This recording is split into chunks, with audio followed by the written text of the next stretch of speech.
I'm Karen Hoyt, Marketing Director at Shasta Regional Medical Center, and we're proud to be part of the conversation that the forum at KIXE is bringing to our community. Shasta Regional has been around for more than 60 years supporting our community, and we would like to invite you to be a part of the forum on KIXE.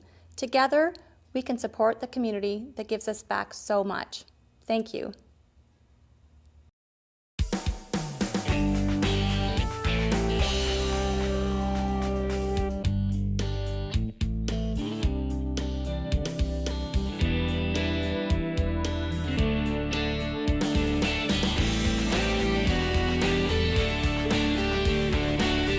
Welcome to the forum. I'm your host, Ashley Tate, here with my guest host, Linda Bott, Redding's local socialite and radio host as well on KCNR 1460. Oh, you're sweet. Thank you. It's my pleasure to be here, and I'm really excited about this forum today. Yeah.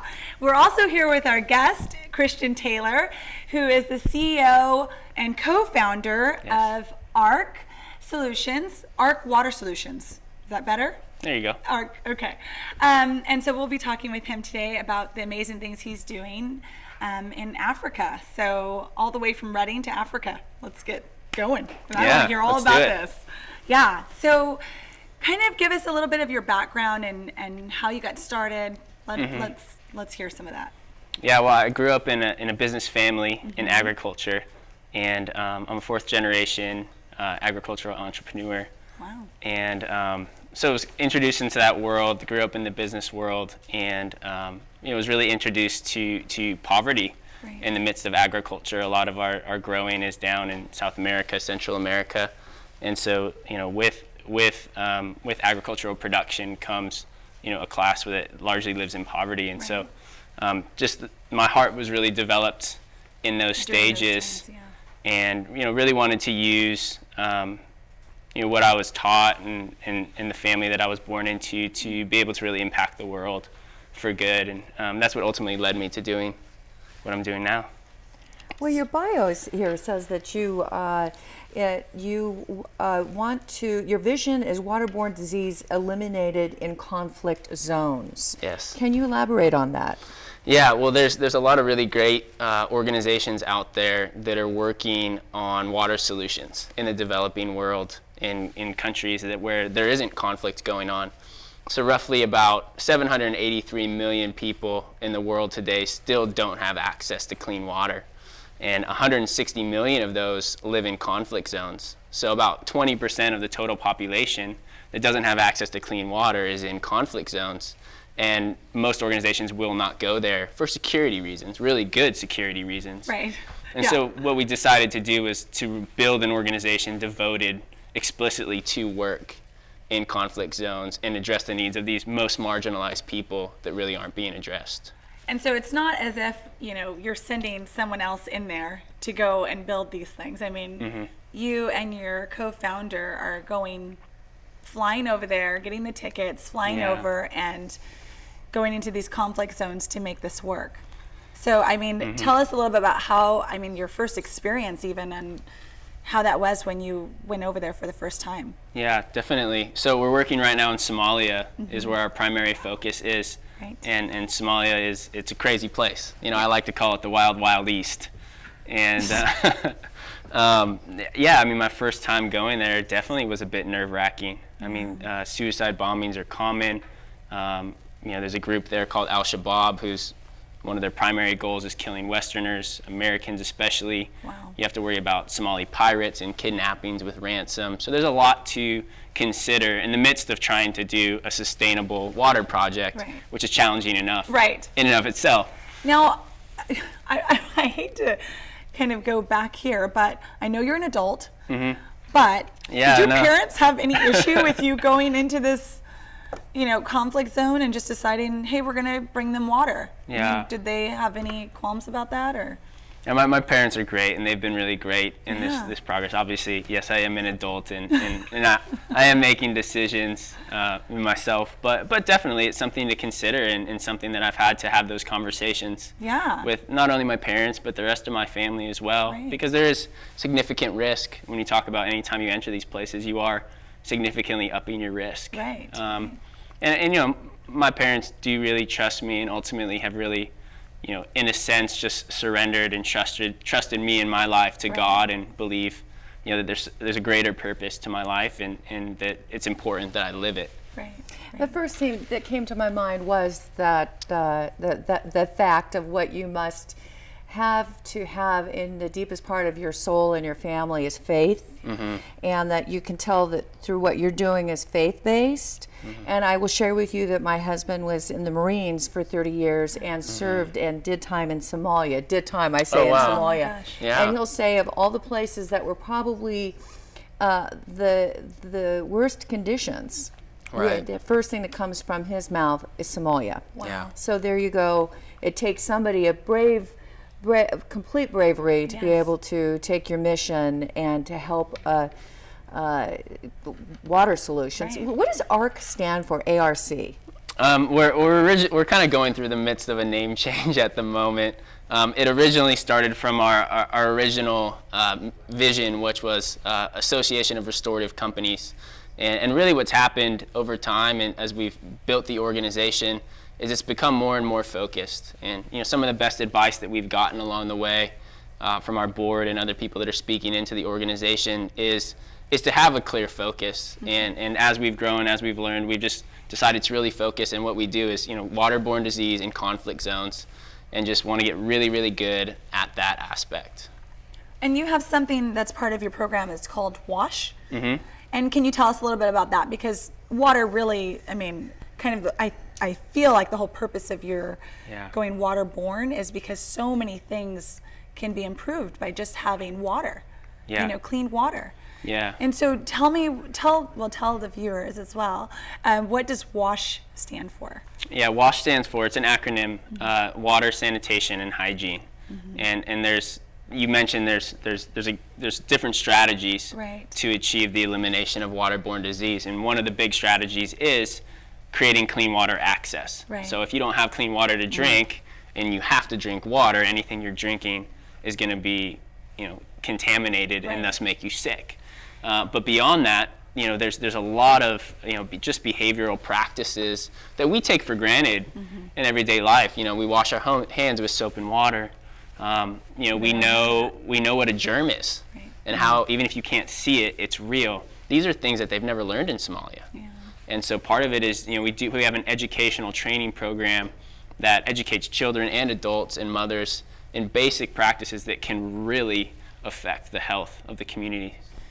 Now, has your team grown quite a way from, the two of you, and do you have to go out and scout these areas first? How does that process work? How do you decide which place you're going to and then see it first? What do you do? Yeah, our team is growing every day. It started with just two of us, myself and the other co-founder. And we've what we've been working towards is building an indigenous Somali staff that can really conduct our work on the ground on a day-to-day basis. That's amazing. And really, there's multiple reasons for that. One is we really want to empower the Somalis to help themselves. But also from a cost-effective standpoint, we can do so much more with less if they're able to do work for us without us having to go there. From a security standpoint, obviously it alleviates a lot if we're not there ourselves. And so those are all things we're thinking about as we're really building our capacity of our organization. But we take serious consideration when we look at partners that we work with and projects that we work on. From a security standpoint, they're screened. From a leadership standpoint, they're screened. And from a need is obviously one of the huge things. Yeah. That's huge. Just kind of a sidebar over here, Christian, it says in your bio, I love this, that you graduated from UCLA with a BA in history, which is fascinating. What kind of history, first of all?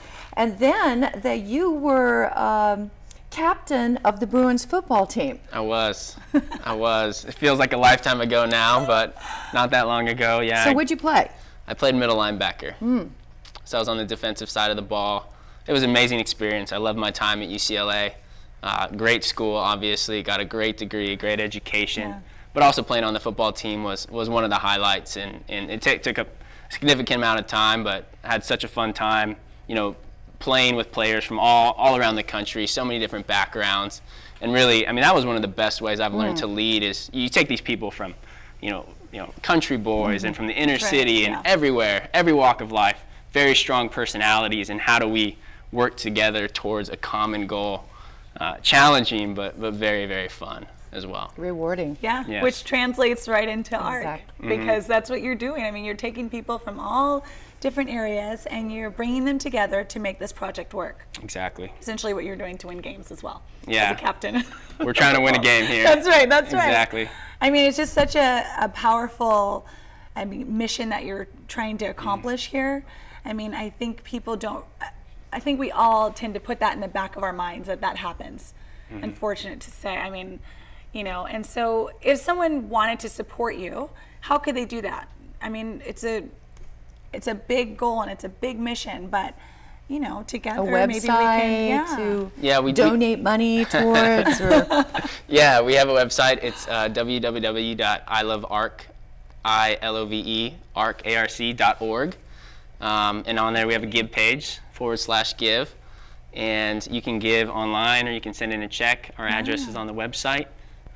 Also get in contact us. There's other ways people can get involved, and we'd love to talk to people. And I think you list out what all of it, if you donate this much, it provides this, and if you donate this much, don't you do that? Yeah. And I thought that was great. pretty, I mean, how much water you're providing for a day, because you have a saying that you say about how much water you're giving to each children, right? Each time you do this project, we have a minute left. So yes, I was going to say, wow, it's gone by so quickly. it has. Yeah. I mean, for only $12, we can give clean water to one child indefinitely. Wow. Yeah, it's really incredible how much we is can stretch $12 Yeah. Save a to life. to save Clean a life. water. You Yeah. have to look at these photos that are coming up, Yeah. because that's amazing what you see. And it just does really touch your heart. Well, thank you for your service. Yeah. Thank you. Thank you for having me. Appreciate it.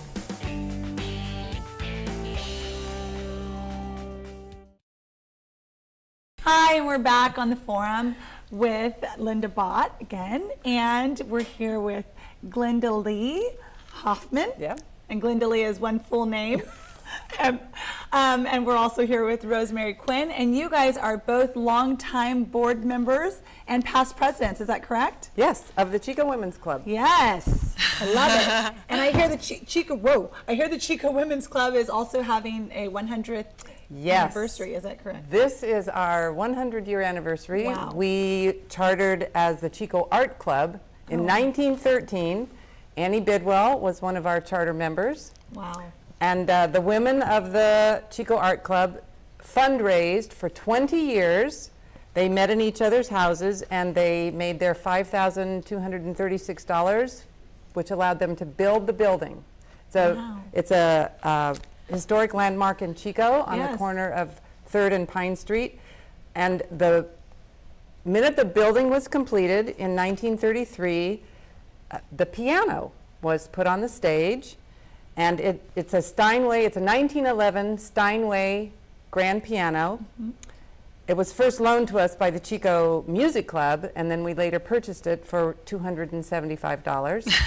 And so Wish I could purchase it. the piano sat on our stage for 80 years. In 1950, it suffered through a fire, was sitting on the stage in a famous photograph with 3 firemen. The stage is completely charred, and the lid is up. It took me a long time to figure out, why is a piano sitting on the stage with the lid up? Well, because first it was smoked, then it was flamed, and then it was doused with fire. So they put the lid up so it would dry. Oh, wow. So there's the piano sitting on this charred stage with the 3 firemen still cleaning up with the pianos lit up. So to commemorate our 100th year anniversary, we decided to restore this piano, which had deteriorated over the years. So we spent $40,000, which actually is cheap to restore completely inside and outside a grand piano.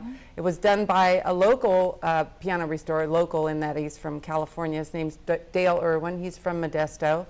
And he did the complete restoration, and now we're fundraising to pay ourselves back because we raided several funds to do that. And this little piano piece here was made from the 1,000-year-old Sitka spruce wood that Dale handpicked from a forest that's regulated by the native Haidu tribe in Canada. And so then we had these little pieces made for our fundraiser, our Ebony and Ivory fundraiser that was a progressive dinner, and all the guests received one, and now I'm going to give one to you. So this is from the forest, and this is actually from the wood that went into restoring the piano. Yes, it's the piano soundboard, the big thing that goes into the grand piano that makes it sound so beautiful and uplifting. With the It's really light. the wires, I guess that they're called piano strings. Yes, it was completely restrung.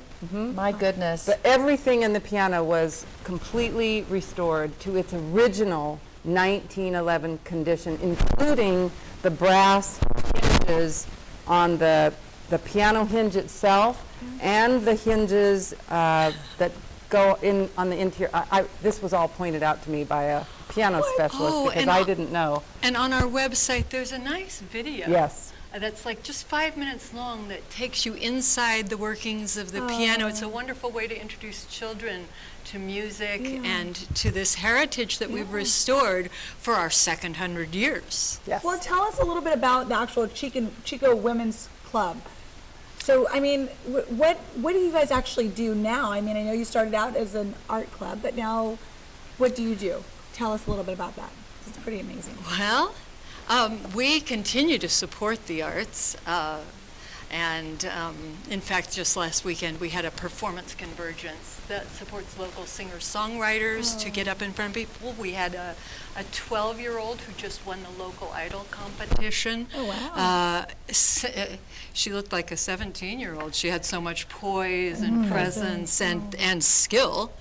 And she'll be performing again. We're continuing this Ebony and Ivory series is what we've done all summer to pay ourselves back, and our next ones will come in the springtime, and we plan to continue it. It's the use of our building properly as a wonderful performance And the piano. venue. Right. Exactly. Our building is the exact size necessary for the size of our grand piano. Our piano is called a Model B, which is the second largest grand piano that Steinway makes. The largest piano they make is a 9-foot, ours is a 7-foot. And our concert hall is beautifully constructed to not only for the size of the piano to retain the sound, but the acoustics in the building itself are fabulous for So you guys rent performance. out rent out your performance hall or your building for community events? Is that kind We of, do. That's that we have both the building accounts and the club accounts, of course. And then, so we rent out the building that kind of underwrites all the activities that we do for the community. For instance, we've been giving scholarships to graduating senior girls forever, as far as I know. We support the arts. We bring people together to hear the Bioneers lecture videos in the springtime. What else do we do? Oh, the list goes on and on. well, what's your actual mission for the Chico Women's Club? What's your mission? Tell us that, because maybe that will give us a little bit more of a full understanding of why it started and what the mission of these women in the community. What's your mission? Tell us that. Well, we have always been a supporter of the arts, and we're also a service organization. So we've combined those. Okay. The way that the Chico Women's Club is involved with the Bidwell Mansion is that we headed up the historical team that drove to Sacramento every week to go to the library and find out the history so that Bidwell Mansion could be restored to its original condition. And because of that, for 30 years now, we have hosted the Bidwell Mansion Christmas Open House one Sunday every month in December, where we serve hot cider and cookies, and a choir sings, and people get a little mini tour of the mansion.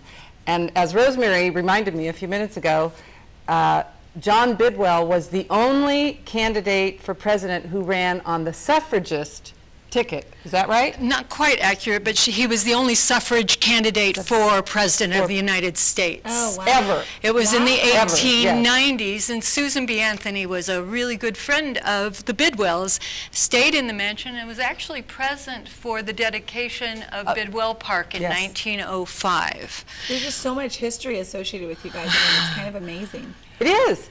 And people don't know that we are still a viable, vibrant club that you can join. We are not just a beautiful building. How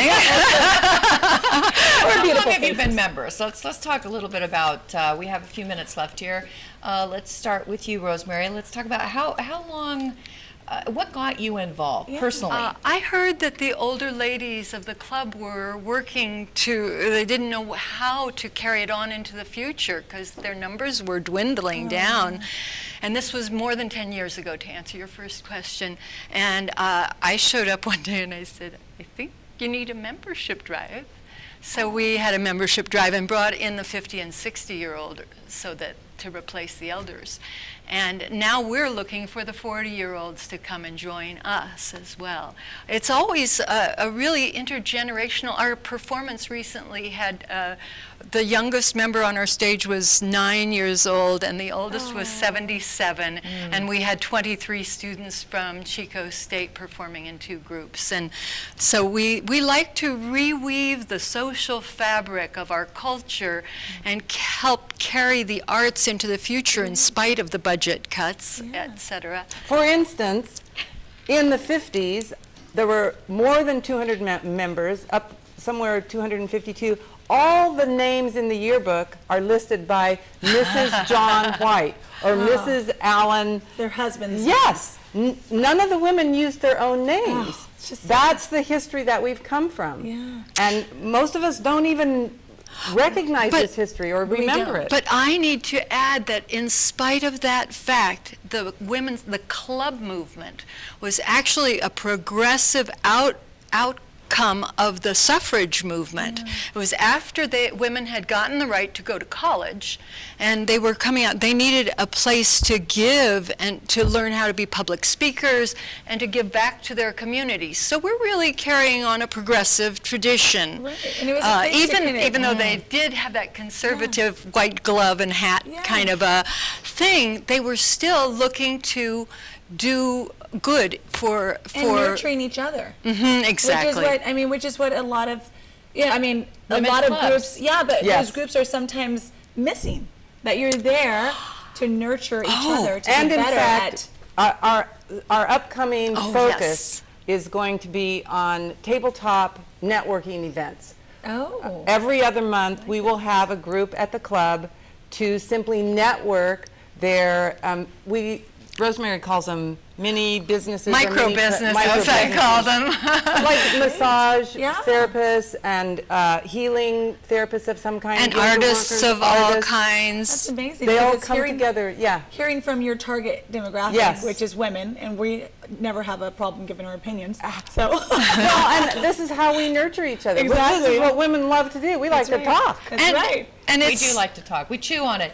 So if we were to wrap this up here, because we have just a few minutes left, what would you say, Glenda Lee, would be the mission statement for the Chico Women's Club? We are a group of women who want to foster communication and community involvement. We want to further the efforts of community benefit associations and events in Chico. We want to nurture the artistic talents and gifts and other gifts of our younger members and of the population. And we want to definitely showcase our piano and our stage and our building and our members. and help make a world that works Yes. for everyone. Yes. I like that. Yes, I love Well it. said. How about a website? Yes, ChicoWomen'sClub.org. .org. Membership won't is forget that. very reasonable, and we also invite men to join us because even though we are titled the Chico Women's Club, we want men to be involved. Love it. All right. And what age do you have to be to Any age. Any age. Yes, we had a baby several years ago. Yes, we did. How is she paying her membership? No. That's great. Her mothers, she had 2 mothers. They were paying that's the membership. amazing. Yes. I love it. Well, let's thank you so much. This has been great, and Ashley, thank you for asking me to sit in with you today. Thank you to our guests, and thank you for watching. Full episodes of the forum are available at kixe.org/theforum. I'm Karen Hoyt, Marketing Director at Shasta Regional Medical Center, and we're proud to be part of the conversation that the forum at KIXE is bringing to our community. Shasta Regional has been around for more than 60 years supporting our community, and we would like to invite you to be a part of the forum on KIXE. Together, we can support the community that gives us back so much. Thank you.